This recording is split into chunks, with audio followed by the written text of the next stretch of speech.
Hi friends, ఈ video నచ్చినట్లయితే like చేయండి, సబ్స్క్రైబ్ చేయండి.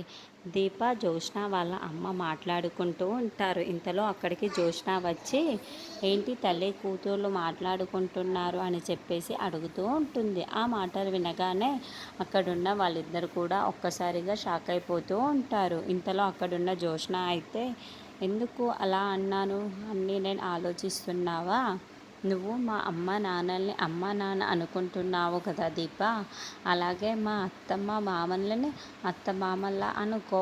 అలాగే మా తాతయ్య నానమ్మ ఉన్నారు కదా, వాళ్ళని కూడా మీ నానమ్మ తాతయ్య అని అనుకో దీప అని చెప్పేసి అంటూ ఉంటాడు. ఆ మాటలు వినగానే అక్కడున్న జోష్న వాళ్ళ అమ్మ మాత్రం, జోష్న నువ్వేం మాట్లాడుతున్నావో నీకు అర్థమవుతుందా అని చెప్పేసి అంటుంది. ఆ మాటలు వినగానే అక్కడున్న జోష్న అయితే అంతే కదమ్మా, మీరే కదా అన్నారు దీపతో నన్ను మీ అమ్మ నాన్న అని అనుకో అని చెప్పేసి మీరే కదా అన్నారు. ఇప్పుడు నేను కూడా అదే మాట్లాడుతున్నాను కదా.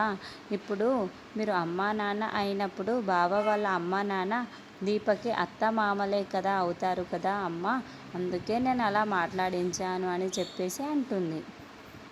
ఆ మాటలు వినగానే అక్కడున్న దీపక్ చాలా కోపం వచ్చి జోష్నను అలాగే కోపంతో చూస్తూ ఉండిపోతుంది. అక్కడున్న జోష్న మాత్రం నాకేమవుతారో దీపక్ కూడా అదే అవుతారు కదా, మీరే కదా అలా చేయమంది, ఇప్పుడు అన్నవని అనేసి అలాంటి మాటలు మాట్లాడుతున్నావేంటి అని అంటున్నారు.